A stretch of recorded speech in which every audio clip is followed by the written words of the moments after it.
at it. Okay, here we go. Let's see if I can make these wonders work. Do I press the right one? And I point over here?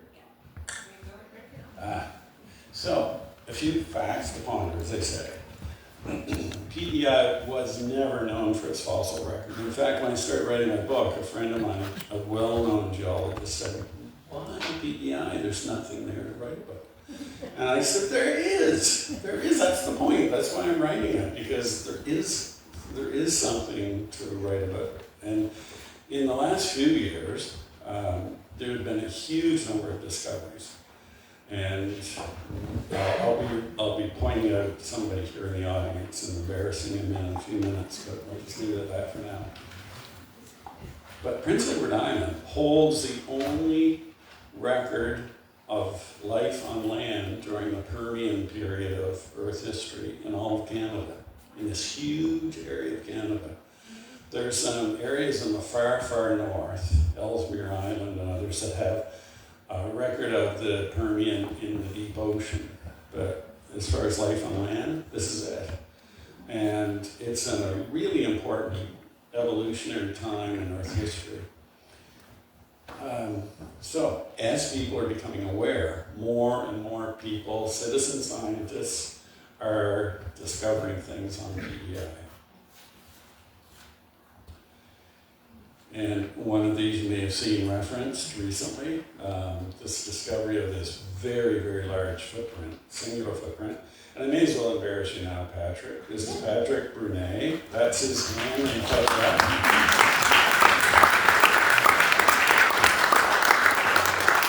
Definitely deserves the label citizen scientist. And many of the, in fact, most of the recent discoveries made in PEI were made by Patrick.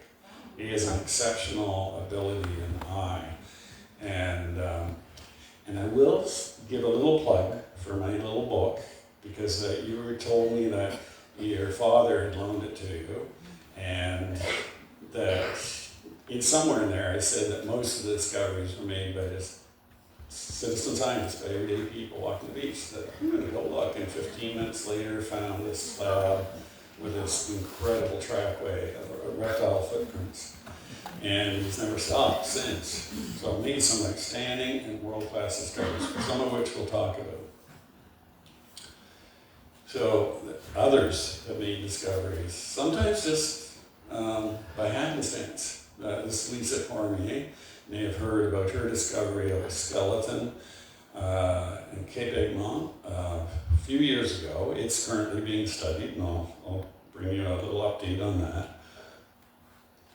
A few years before that, Michael Arsenault, a young fellow, pictured at the age when he discovered this, he actually landed on this fossil when he was visiting a friend, also in Cape Egmont. And it was studied. It's the only known example of this para-reptile known in the world. And so probably is Lisa's, is the only known example. So this is exceptional. We have like incredible stories here to be told. Sometimes this was an absolutely exquisite little fossil. You almost never find the bones of hands and feet, because the bones don't stay together. They are the first to usually disappear, get dislodged. If a skeleton's found, it's usually minus the fingers or the toes. But here was this little exceptional fossil that was found as well by another, not far from the bridge, a little this side of Cape Egmont. The finds by citizen scientists have been going on for a long time though, and it hasn't been given its credit. Scientists will write the papers up, and sometimes they don't even acknowledge the person that found them. This is Cara Fortune, who lives near Elgin, Belfast area. And she found an exquisite, huge slab of footprints years ago. And she and her friends partially deflated the tires on an old Ford F-150, managed to drive across the sand, heaved and hoed, and put it on the back of the truck, had cracked open a few alpines and celebrated their find. And it eventually made its way to the ROM, the Royal Ontario Museum, where it was studied and written up. But it's the people who make these discoveries. The scientists wouldn't have anything to write about. It's not the scientists usually making the discoveries, it's everyday people. So the young guy there, what's your name? Austin? So you keep your eyes peeled, Austin. And so it was that arguably PEI's most famous fossil was found in 1845 by a Scottish immigrant named Donald MacLeod, who was digging a well between French River and Spring Valley. And Springbrook. And at a distance, a depth of almost 22 feet. Imagine that, digging a hole almost 22 feet deep. It's quite remarkable. Pulled up this slab with, and I just wonder what he thought was on this. This is a depiction of it. Huge teeth. It was given the name Bathignathus borealis, which means deep jaw. It's actually the first known skeleton, or part of the skeleton, of what we call Dimetrodon today, which is a sailback, four-legged reptile. Often depicted as a dinosaur, but it's not. This is pre-dinosaur era. But it was a famous discovery, and the very first of this ilk, of this clan, the Dimetrodon. So I love this photograph of PEI of the cliffs because it shows that unrelenting erosion of the cliffs. It's funny because those sandstones started off as sand 300 million years ago, as late as 295 million years ago. And now they're being returned back to where they were almost 300 million years later. The sand grains are being, the rocks are being dislodged, beaten down into smaller and smaller grains and into the sands that we walk again, and are blown into the sand dunes. Those are grains of sand that were deposited by rivers that flowed across here almost 300 million years ago. So the next time you're walking the beach and you see the sand dunes and the sandbars, just think of that fact. You know, that these sands are not recent. These are maybe recently recycled, but they had their origins almost 300 million years ago. This is it's hard, it's, you know, one of the craziest things about Earth history, geology, the study of the Earth, is the antiquity of time. You know, and the Earth is thought to be just under 4.6 billion years old. That's 4,600 million years old if you're in a British system. And it's almost, you know, to try to depict that visually is very hard because most life that you will see in any museum in the world, things that you can actually see, only occur in the last 10% of that long stretch of history. So the 90% before that, for most of it, there was life on the planet, but it was single-cell, very simple organisms. You know, something that's really, really fascinating is that we now think that, or at least some people think, that the elements, the building blocks for life came with interplanetary collisions from meteorites and asteroids, really basically when the Earth was first formed.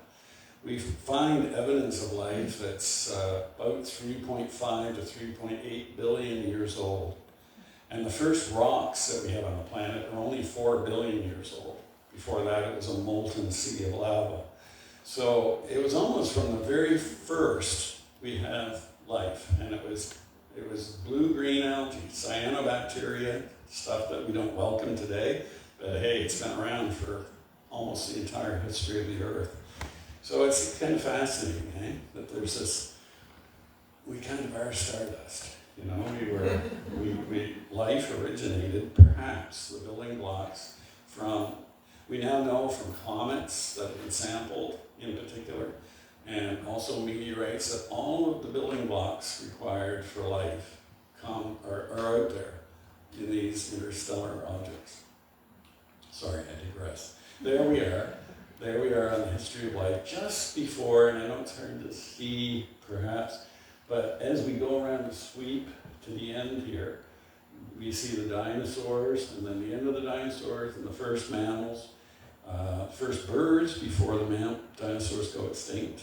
There's a lot of discussion about birds. Birds actually evolved from dinosaurs, and so some of you know that, and others, you can go check that out. That's really neat. So this is a depiction of some of the life from the Permian period. So the Permian period, again, is about 300 million years ago. It followed the Coal Age, lush rainforests under which formed thick layers of peat that later turned to be coal. That's the time of the Carboniferous, okay? And then in the next period, before you get to the dawn of the dinosaurs, is the Permian. Sometimes called the Age of Reptiles. It was a time of great drying, of global change, of global warming, if you like. And the planet experienced a prolonged, steady increase in temperature, things drying. Reptiles were favored because they have a portable pond in their egg. They're not like amphibians. They can lay their egg outside standing bodies of water. The trees that were favored were seed-bearing trees that could withstand drought or prolonged periods without rain. We brought a few fossils that Patrick has found here. One of them is called a Walkian conifer. It's like the Charlie Brown Christmas tree that you see in the stores for sale at Christmas. Oricaria, heterophylla. And so the whole, both plant and animal life was a response to this global change that occurred during the Permian. At this time, the Earth's continents had moved and migrated into this giant supercontinent called Pangaea, which is Greek for one Earth. The continents do move around. That's why we have violent earthquakes and volcanic eruptions. The signature of colliding continents is found in mountain ranges. For instance, if you think of Peru, the mountains of Peru and Chile, all along the west coast of South America, those formed by the collision of tectonic plates on the surface of the Earth. It's almost like if you took a hard-boiled egg and then squeezed it and cracked it and you get all these different pieces. Well, that's basically what the Earth's crust is like. It has all these different fragments. The difference is that underneath it, they're being pushed and pulled by upwelling magma, lava from deep within the Earth. And it pushes and pulls those plates, those fragments of eggshell around the surface of the Earth. When they collide, there are violent volcanic eruptions, violent earthquakes, and mountains. It's just like when cars collide and the fenders crumple up. So I think I'm just going to move on. So this is where PEI was situated during the Permian.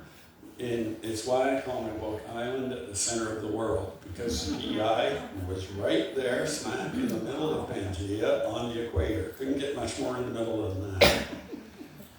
Now notice, you'll see southwestern US and Germany. Those are the two main areas that are famous for this time period, especially famous for the record of footprints of reptiles and amphibians. Well, PEI now has a record that is equal to those two areas. It's not well known in the scientific literature because you're hearing it before the journals get this stuff. We have to write this up in journal papers. I'm getting old and slow now, but it is becoming known, and PEI will take its place along these other two most famous areas in the world for recording the record of the evolution of reptiles and amphibians during this time period. The idea of the continents that I just referred to, I'm just going to skip a little quickly through this. This is a guy named Alfred Wegener. He was a German meteorologist. He was actually wounded in the First World War, and it's a good thing he wasn't killed, but while he was recuperating in hospital, he wrote something called his theory of the continents and oceans, the origin of the continents and the oceans. And it's basically what came to be called continental drift, the idea that the continents had actually moved around. These are illustrations from his book, going from that where we are today at the bottom, going back to Pangaea at the top. He was laughed out of scientific conferences and things where he presented his ideas, because the old guard, who had published and staked their whole reputations on a totally different story of the Earth, did not want to be upended by this young upstart meteorologist. And so he died in Greenland trying to rescue an expedition that he was on. He went off to try to rescue them in a snowstorm. He died. And he never knew that his theory would once become accepted as one of the most revolutionary theories in the history of science, right up there along with Charles Darwin's theory of evolution.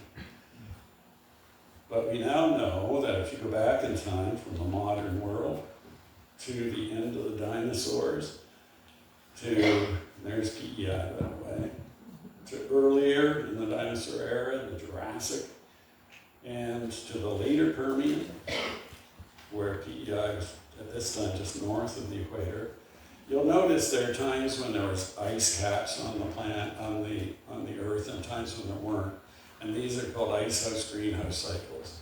And anyway, that's another long story. The late Carboniferous that preceded the rocks of PEI actually had an ice cap similar to today in the southern polar regions. But it warmed up dramatically when we went into the Permian. And that's, as I mentioned, was a time of extreme warming. So there we are. There's another depiction of Pangaea and the position of Prince Edward Island at that time. Obviously not an island back then. This is the late Walter Van de Poel, who was a prof at UNB, and he, in the early 80s, published the geology of PEI, and he later proposed names for geological formations through time across Prince Edward Island. Basically, these are the oldest rocks around Winnipeg. They actually date to the waning times of the Coal Age, and then it gets younger as we go in this direction. So the youngest rocks are around Orby Head and across to the east, and the oldest rocks over here in Winnipeg. When I say oldest to youngest, we're probably going from close to 300 million years to about 295, so probably spanning about 5 million years of Earth history. Don't worry about this one. This is what I'm doing is just showing a slide that I use in scientific talks where I talk about the changes that occurred during this time period that I alluded to. And this is a dramatic, it was a dramatic time of change. So the blue shows where the rocks of PEI span. And during this time, we have this collapse of the rainforests at the end of the Carboniferous period, a change to different types of plants that could survive the drying conditions, the evolution, the diversification of reptiles, all sorts of changes that record this change. In some ways, it sends a message to us from deep time about what we're experiencing today with warming and global change, and beware. I mentioned some of the seed-bearing plants. The plants are beautiful on their own. Maybe not quite as dramatic as animals, but they're really beautiful. There's a couple examples on the table there you can have a look at after. This is the site of where Bathognathus was found in 1845. And at the time, that was really, there were only a few fossils known from PEI at that time. This is the fossil. It's been, by the way, it's been celebrated on not that long ago. I have the silver dollar that celebrates Paphnakis during this time. During the early 60s, a gentleman, Lon Langston Jr., who was with the Canadian Museum of Nature at the time, traveled around PEI, and he found other fragmentary records, little tiny bits of bones from vertebrates during this time.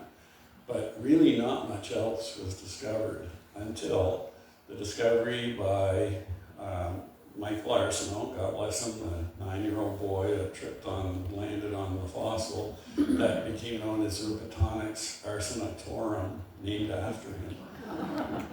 And other footprints were found. The first footprints found in Malpeque Bay by Charlie Corkum from Summerside and Elliot Erdang, a friend of his visiting from New Jersey.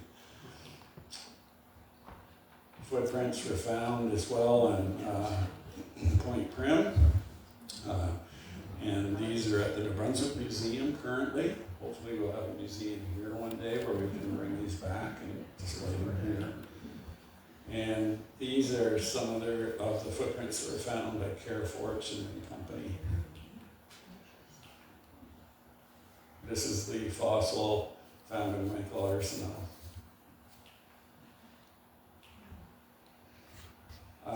This is the acting curator of geology at the New Brunswick Museum, who was 9 years old when I met him at Joggins, and I sort of fostered him along. So Austin, take note. And he found some wonderful, when I started working on my book here, he said, I'm going to go over and look, and he found this beautiful slab of footprints in the Belfast area. Laura McNeil, who runs has the company Prehistoric PEI, where she runs tours along that area, found some wonderful footprints in the national park. And Louis Chiron, my colleague, is here from the national park, and that really sent us off on another quest. And more fossils have been found in the national park, and now all around Prince Edward Island. There was a time, and it's true, I know this is very self-serving, but not that I've made a fortune on this book, but it's true. I mean, it's Patrick can testify, that there's been more awareness, and the number of discoveries have been made since people started becoming aware that maybe they should keep their eyes peeled for fossils. And it's a self-fulfilling prophecy. If you don't look, you won't find. If you do look in PEI, you will find. It's really quite remarkable. I wanted to mention Hans Suess. Hans Suess was a sweet man, and he actually wrote the textbook on vertebrate evolution, the evolution of vertebrates. He was the curator of vertebrate paleontology at the Smithsonian Institution, and he passed away just about a month ago. And we were just devastated. He's my age.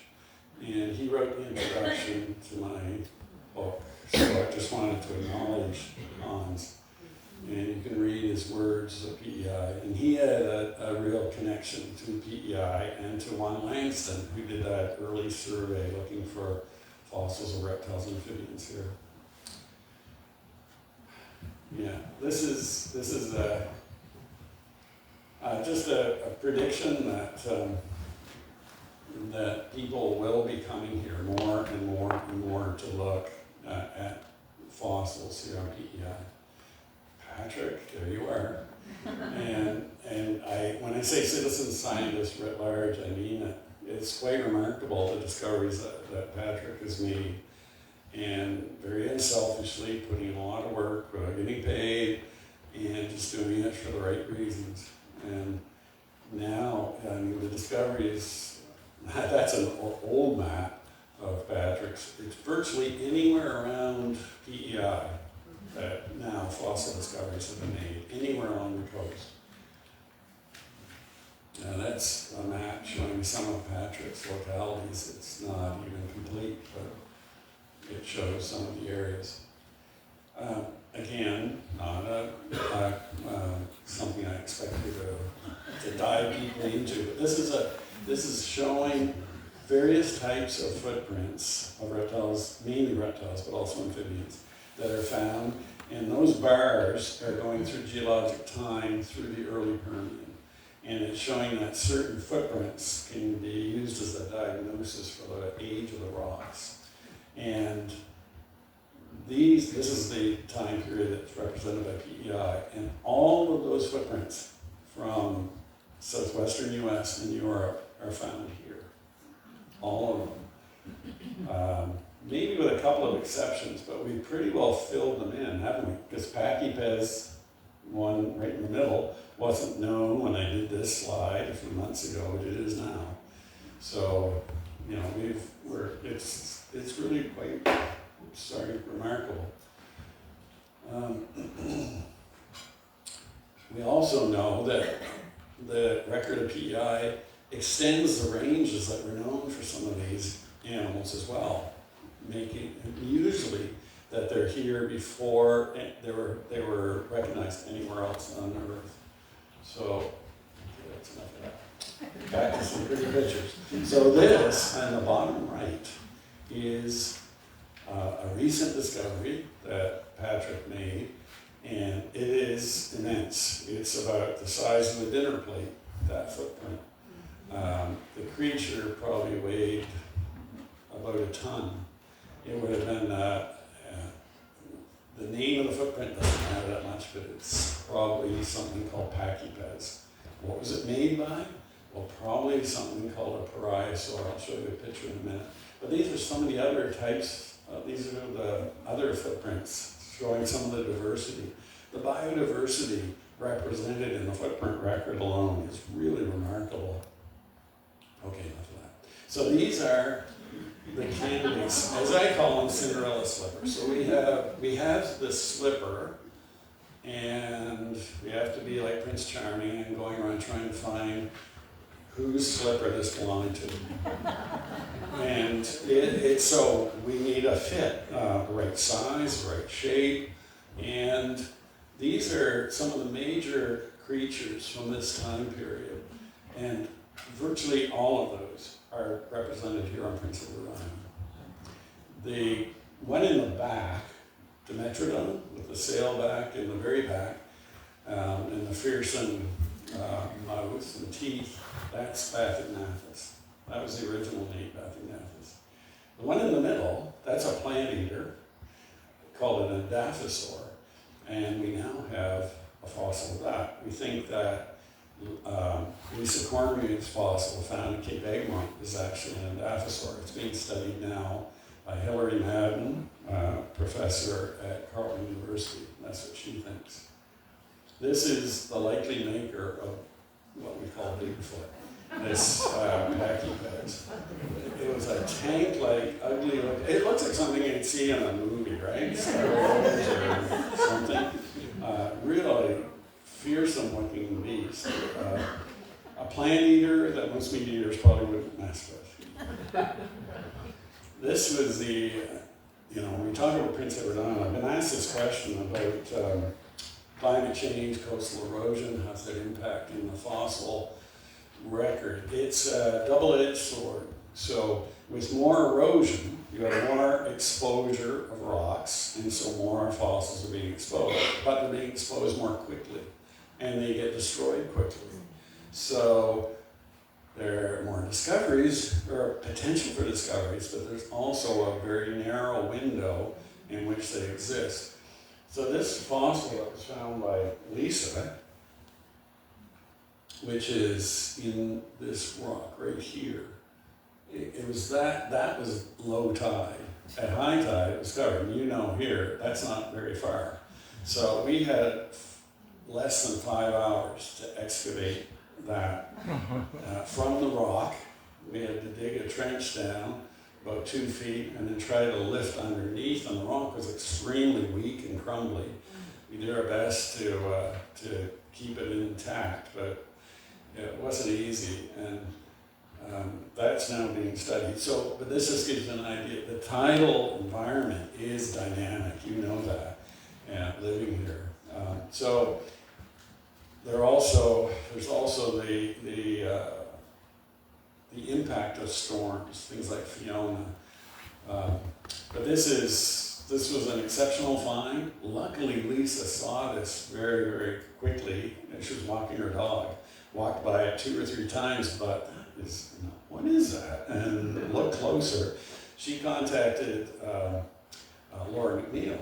Laura McNeil came over and said, "Oh, I think this is a skeleton." Contacted me and people in the province, and away we came.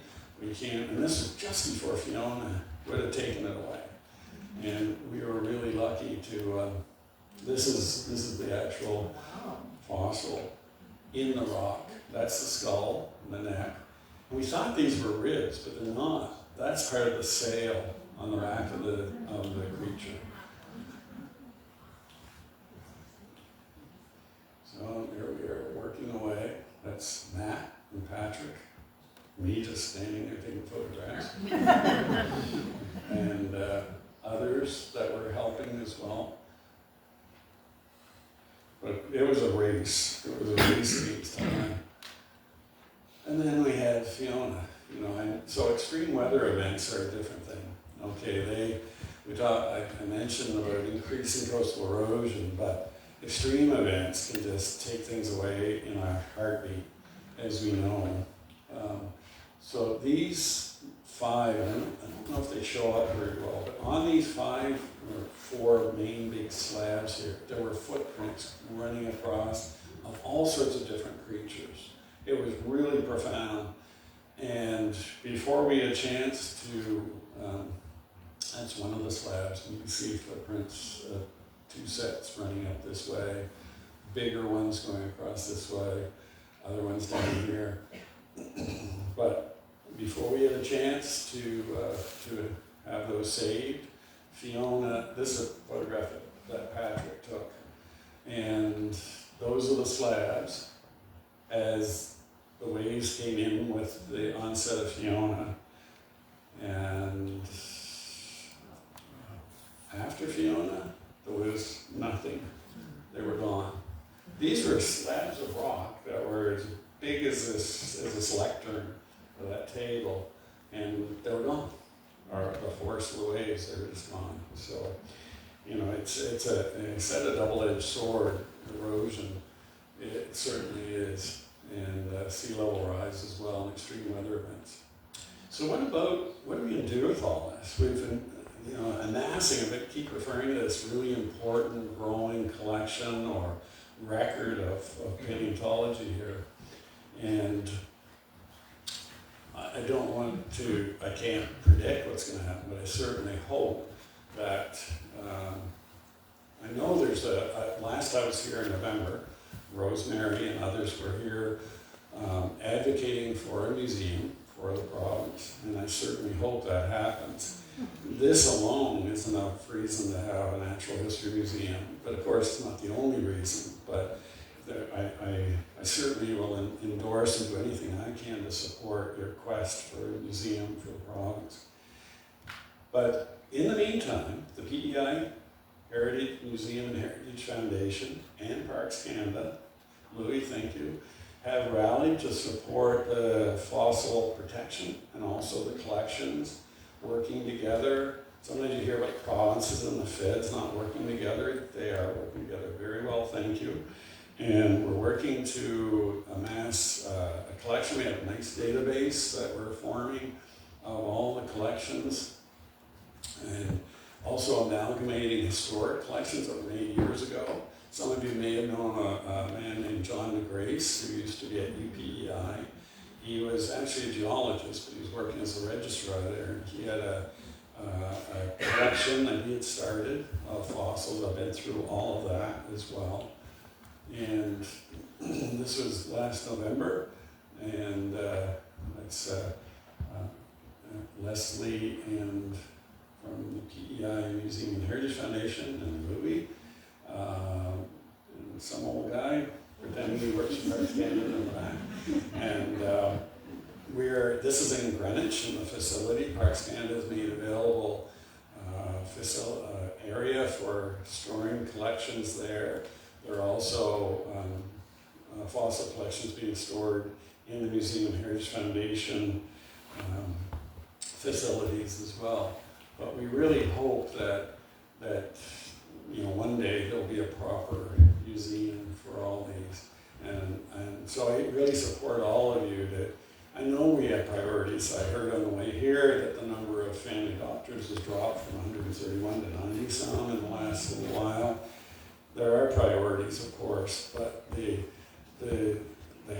heritage is who we are, isn't it? Whether it's our cultural heritage, our natural heritage, it defines who we are. And I hope, and I'm sure, that one day there will be a provincial museum. So hopefully you'll get to see some of these things on display. And in the meantime, there is a fossil day coming up on Friday, where you get to see lay hands and see some examples of some of these fossils. It's mainly for school children, but it's for anybody to come and see. So, and before I close off, I'll just show you, this is some of that fossil found by Lisa, as it's being prepared very carefully by Dr. Madden at Carleton University. This is, these are vertebrae that have been prepped out of the rock. And I was really afraid that the rock is so crumbly that the bones would just fall apart, but it's not the case. With her skills, she's been able to prepare it and preserve some of the material. It's a very long, painstaking process, but I'm hoping in a year or so we'll hear. She actually sent me a message a little while ago wondering about a possible name for the site. She said, should we name it Charlotte? I think she's thinking Charlottetown. I said, no, maybe Lisa. Anyway, so this is, it's exciting. There's just so much going on, and you never know from day to day.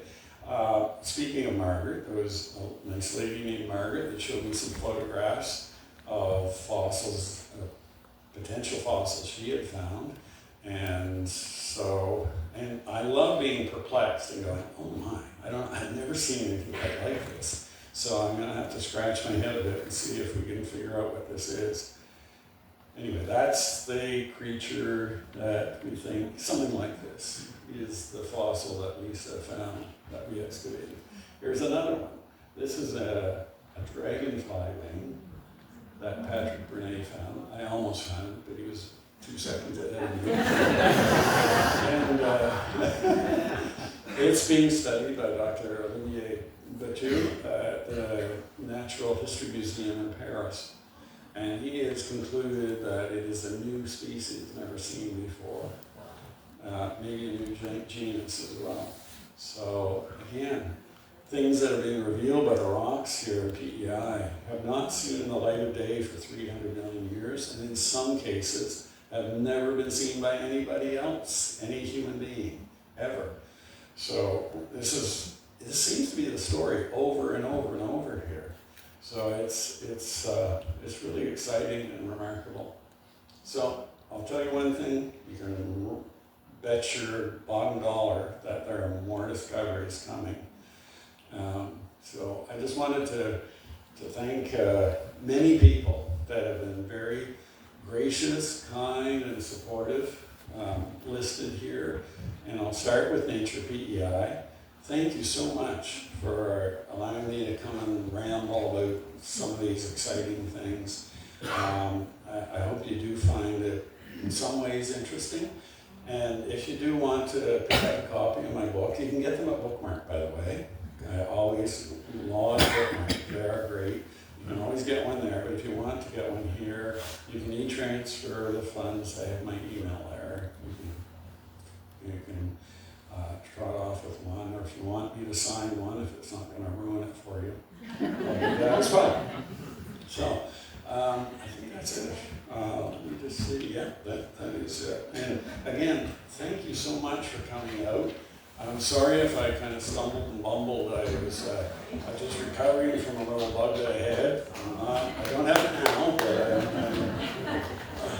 my head's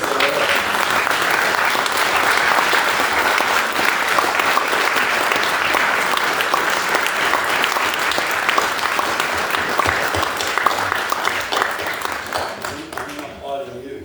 It's really lovely to see so many people here.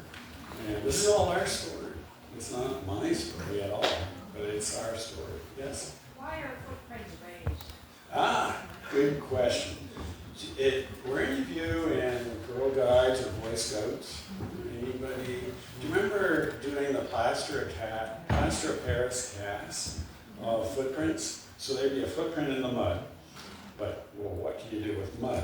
So you'd make a little cardboard circle around it and insert it in the mud around the footprint and pour in plaster of Paris. And the plaster of Paris would harden, be nice and resilient, and you could take that out, and that's raised, right? That's the same process that's going on with these footprints. The footprints are usually made in mud. Okay, now mud, when it turns to rock, we call it mudstone or shale if it's layered. And it usually breaks apart. It doesn't survive. But the material that flowed into the footprint can be, in some cases, in many cases, something much harder that forms sandstone or a harder rock, just like plaster of Paris. And so we have the infilling of the footprint preserved. And usually the material that actually the foot impressed in is usually a weaker rock that breaks up. It's a good question. Yes? Can you summarize sort of the do's and don'ts if we happen to find a fossil? Okay, this is a good point, and Louis, take note. We'll put you on the spot. I would like to see, I've thought about this, I'd like to see a 1-800 number or something. If you find a fossil on PEI, call this number. Or, I think that would be a really good thing. And obviously, if it's in Parks Canada, I'm going to not speak for Louis, but I'll just introduce the topic, that Parks Canada has lots of interpreters. They have wardens, they have staff, and people do find things and bring it to the attention of staff who do the right thing. But Louis, do you have a particular advice if it's in the national park? Well, there's two numbers, so if it's in the national park, you call the national park. You can email us or whatever. And then the provinces, you contact the Heritage Museum Foundation. Right. There's two phone numbers. I don't know them by heart, but Right. I know if you look online, we've put a lot of media line after on that. So that's available online. I'm going to recommend to the Museum and Heritage Foundation tomorrow that I'll be meeting with them, that they do come up with a dedicated line so that it's very simple and they can advertise it, to that if you find one. Because otherwise you have to go searching for the number. It's not so bad with the national park, but try to find, the Museum and Heritage Foundation, where is that, government, PEI and whatnot. A lot of people have contacted Laura McNeil at Prehistoric PEI Tours because, she's advertising, she's out there, and she invariably contacts me and other people as needed. But that's a good question as well. And hopefully we'll have a little streamlined avenue, make it very simple for people. Yes? Just to clarify too, like if you find something, don't pick it up. Call the number and leave it where it is. It's best, but yes, an exception. There are exceptions to every rule, but generally speaking, yes. But if, for instance, it looks like something that is not going to survive, like a hurricane's coming, it'd be better to have it removed. But the nice thing is that take a photograph of it. Nearly everybody now has a cell phone and a camera. You photograph that, and the nice thing is the camera will actually record on where exactly it is on the map too. So it's GPS referenced. So you're doing two things at once, So taking a photograph is really important, and then contacting people. And the photograph often gets sent to me. I'm always getting photographs sent and saying, can you identify this?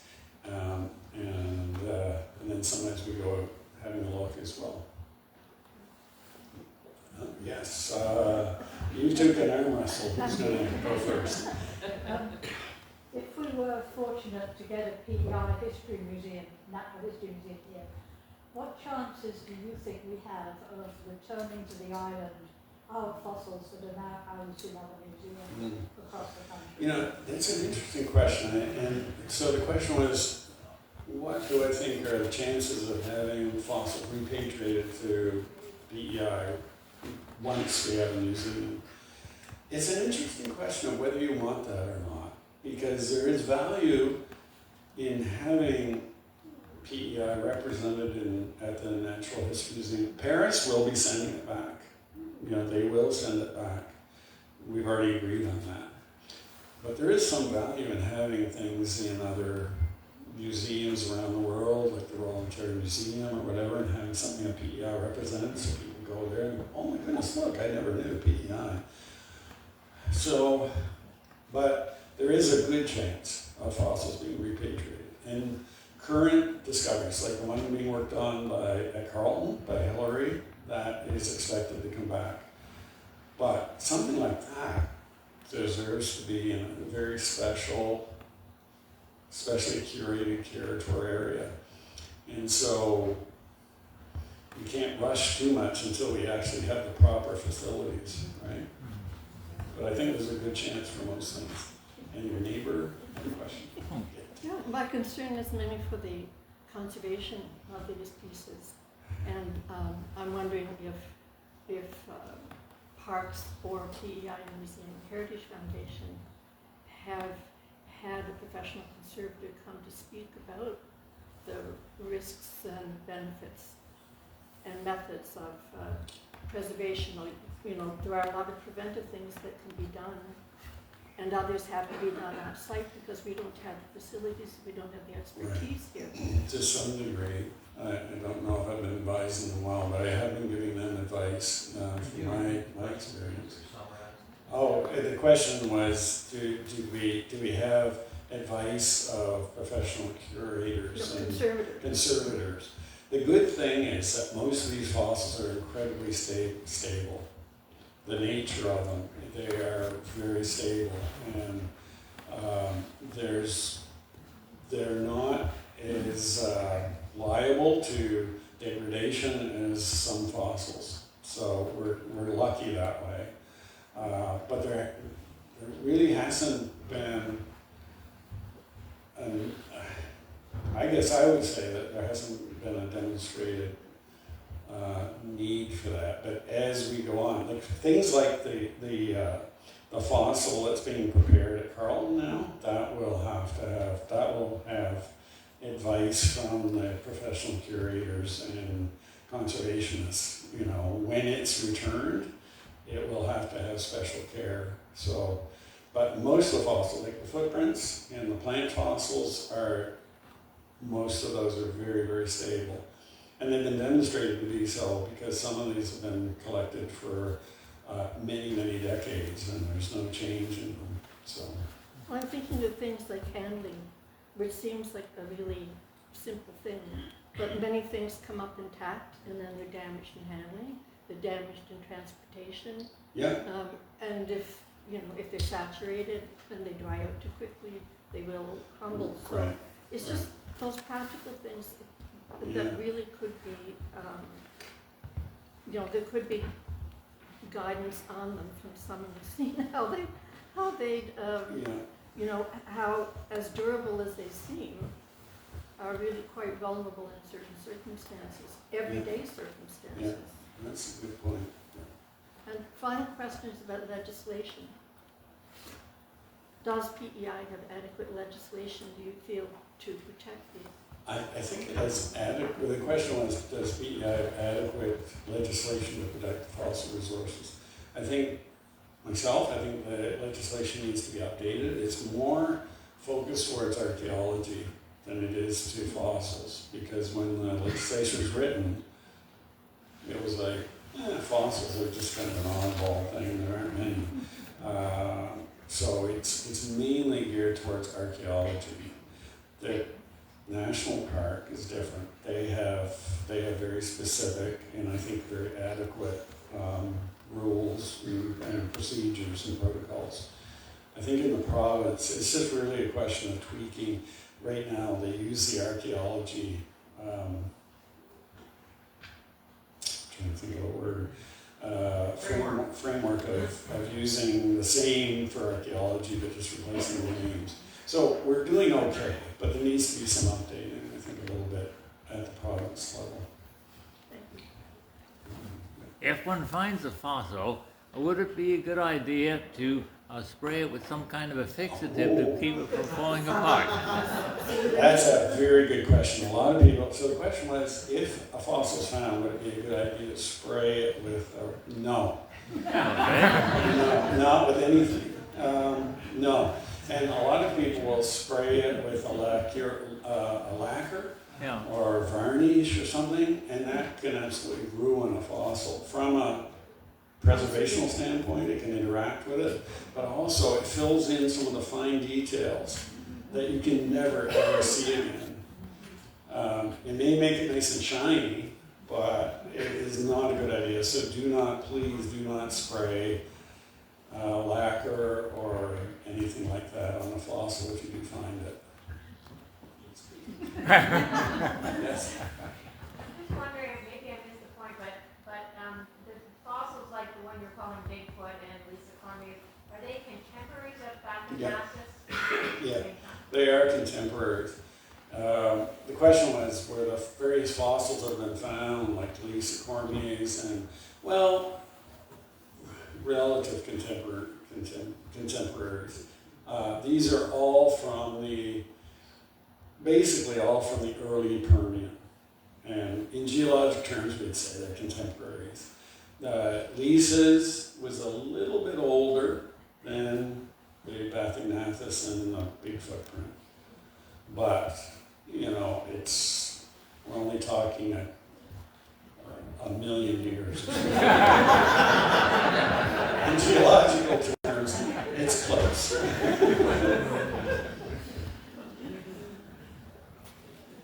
There's a question at the very back. How old is the human race? How old? Human rights. Race. Oh, race. Oh, boy. Okay, so if we're looking for a theological answer, my mom wanted me to be a minister, but I failed her, so I won't go there. But the actual humanity's origins, it depends where you put in the golden spike, but it spans about 3 million years of evolution. And the most modern, I look at human beings when they started creating art, was about 35 to 50,000 years ago. Just a blink of an eye. Before that, we were pretty primitive. And you can go and say, well, where, the earliest things that can be linked, there's an ape, a fossil ape called Proconsul that was found in Kenya. That's about 3 million years old, roughly, but then you get into the lovely story of evolution, Australopithecus and others. But I think, when you get the separation between Neanderthal and Cro-Magnon man, that's when people started putting their hands on cave walls and making ochre outlines around them. To me, that's when we were human. But that was about 35 to maybe a little more like 40 or 45,000 years ago. Yes? A bit of a silly question, maybe. Oh, they're always the best. Well, I don't know. I mean, the science fiction. You, the royal you, have been able to trace the evolution of the Earth, and those 3 maps that you had, from 100 billion years ago, or 50 billion, and to current. Has anyone tried to do the reverse? well, not the reverse, a continuation of that. Yes. Projecting as to what the Earth might look like Yes, in and 1 million, 5 million. Maybe the next time I come, I'll talk about. Oh, please, I'll come. But the question was, these maps that reconstruct what the Earth must have looked like with the movement of plates and whatnot, can we do that going forward? Yes, we can. For instance, it's thought that the Mediterranean Ocean will completely seal off because the continents are coming together. The Himalayas, the largest mountain chain in the world, can almost think of it as the biggest collision event in the world today. That's why there's so many violent earthquakes in the foothills of the Himalayas. That only happened in the last few million years, that India collided with Asia, giving rise to the Himalayas. Because we know the direction at which plates are moving and relative speeds, we can go at least some degree into the future with confidence about what's going to happen in certain areas. The Atlantic Ocean is continuing to get wider and spread apart.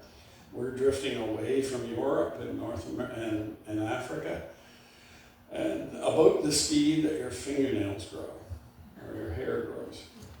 And other areas are rapidly colliding, you know. So yes, you can predict at least for a while, a few million years, tens of million years, with some confidence into the future. It's really interesting. Yeah. Thank you. You're welcome. Yes. So the Permian, when PEI was in this Permian Era, Yeah. where we are finding the fossils Yes. from that area, we were a part of Pangea, Yes. right? So at what, and that's what, 300 million years ago? Okay. I got some of this. Yeah, sure. At what point did PEI start migrating, or when did that separation come that we ended up here, not close to the equator? And what was the not the wildlife, but what was the state of these reptiles and whatnot, the evolution of them during this migration? Well, Is that a homemade question? no, we went back. I'm just going to zing back to some slides that will help answer that question. So the question was about when did PEI go further north? And it's really interesting. We got to the point of being halfway between the equator and the North Pole a long time ago. It was really early in the time of the dinosaurs that we reached there. Since then, so we moved up from the equator to, okay, so here we are. Right, so there we go. So this is the end of the Permian. Okay, so we're still at that point, we're starting to move north. Okay, all of Pangea is starting to drift north. Oops, I didn't realize what wrong. Okay, so the next period is the Triassic. I've skipped that. This is the Jurassic. By the Jurassic, we're getting fairly far north. And by the Cretaceous, that's the end of the dinosaur era, about 135 million years ago, we pretty well were halfway between the equator and the North Pole. So this is mainly happening, this movement, this really rapid movement is happening during the dinosaur era. And at the close of the dinosaur era, we were pretty well in this position as far as latitude goes. We were about halfway between the equator and North Pole. A lot of things have changed, but we haven't moved north or south much since then. All the fossils found here are from the Permian era? Yes, although there are more recent fossils found in the soils and things, that are relics of the last ice age, maybe 10,000, 15, 20,000 years ago. There are little bits of insects and other things that have been found. But in the rock itself, yes, it's all early Permian. No dinosaur. No dinosaurs. Thank you. I'm going to have to call it. Okay. Thanks very much for coming out tonight.